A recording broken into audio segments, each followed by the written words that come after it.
फरमाइएगा और चौधरी साहब के जनरल बाजवा साहब किस वक्त इन हुआ है सारी गेम में? देखें, आज मैं आपको एक ब्रेकिंग न्यूज़ देता हूँ। इमरान खान साहब की जनरल बाजवा साहब से ज़िंदगी में सबसे पहली मुलाकात मेरे थ्रू हुई। ठीक।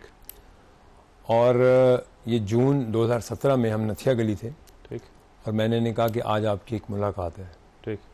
क्योंकि मुझे पता था कि ये इतने एक्साइटेड हो जाएंगे कि ये 10-12 लोगों को बता देंगे और बात जो है वो निकल जाएगी।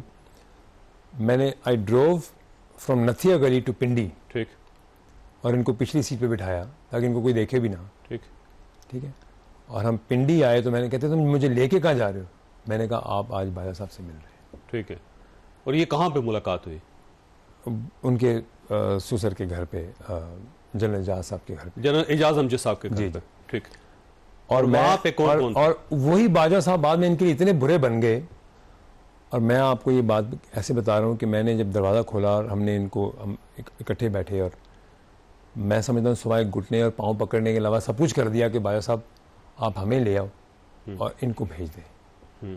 तो उन्हीं बाजवा साहब को बाद में आप सिखा रहे हैं, आप कह रहे हैं कि वो मीर जाफ़र और मीर सादक का भी सब लोगों को आप कह रहे हैं। पहले आप खुद में तो असूल देखें कि आप कैसे किस तरह आए।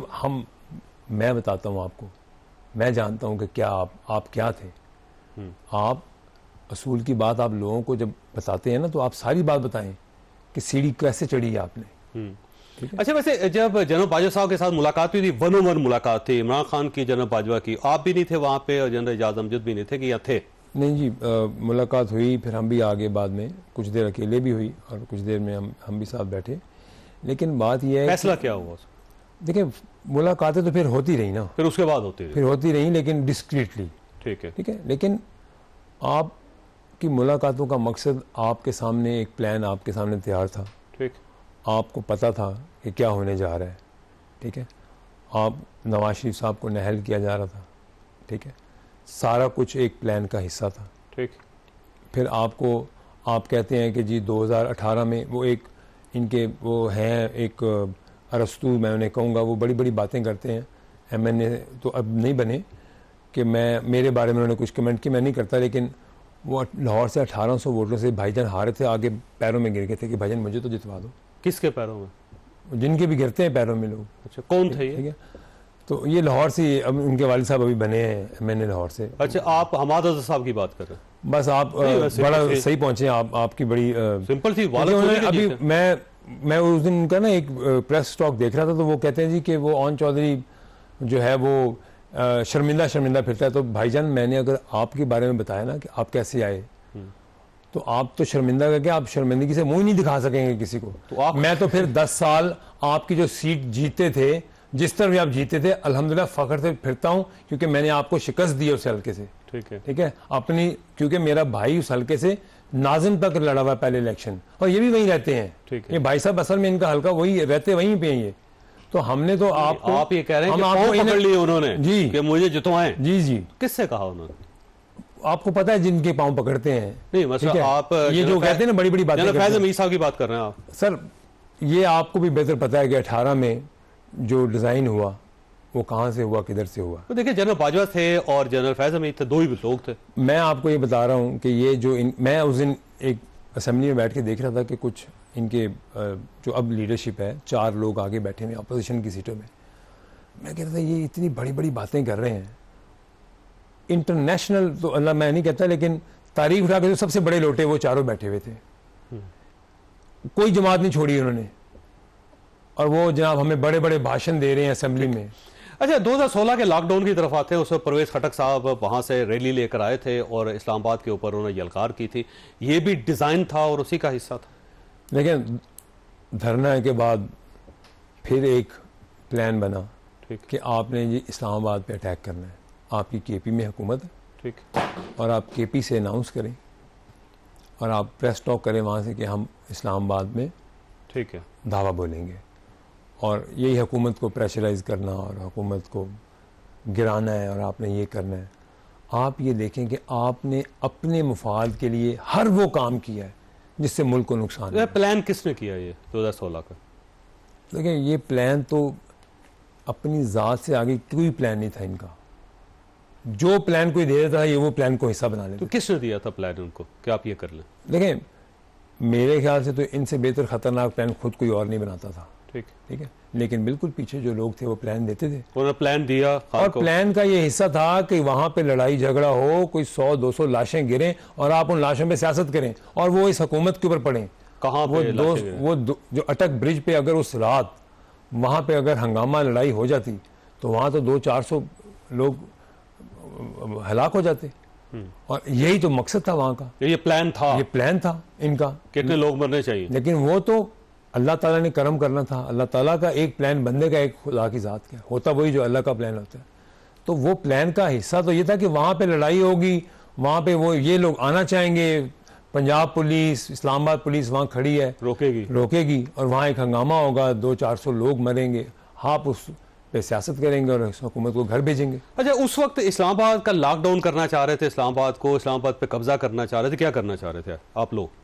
उस वक्त यही प्लान था कि सिर्फ इस्लामाबाद को लॉकडाउन करके इस्लामाबाद पे कब्जा करके बैठना है। कोई दफ्तर नहीं खोलने देना इस्लामाबाद का, कोई सरकारी ऑफिस नहीं खुलेगा इस्लामाबाद का।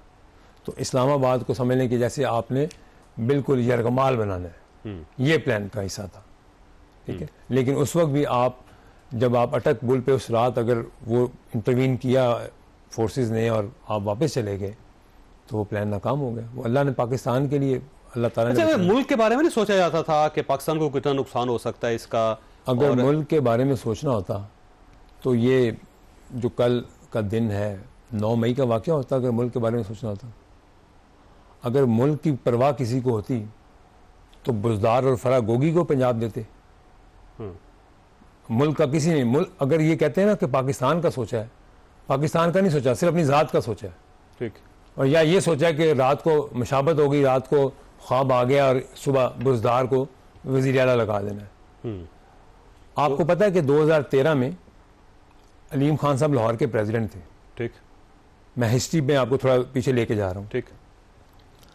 और अलीम खान साहब की, इनके बड़े करीबी दोस्त थे खान साहब के, इमरान खान साहब के, उनसे बिल्कुल नहीं बनती थी।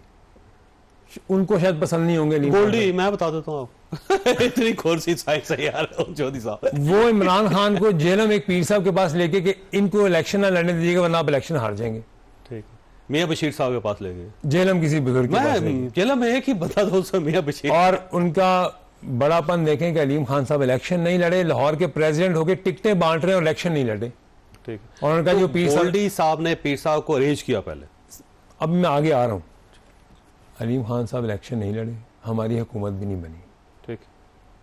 और मुझे कहते हैं जो मेरे साथ हुआ है, मैंने बड़े सब्र से ये बर्दाश्त किया, लेकिन मैं अपनी वफादारी नहीं बदलूंगा। आज ये कहते हैं ना, वो एक टेप लीक हुई कि इन सबको गद्दार का लक़ब दे दो। हाँ, ठीक है, बुश बीबी ने कहा गद्दार तो आपके घर के अंदर बैठे हुए हैं जो पाकिस्तान के हैं, वो हैं गद्दार।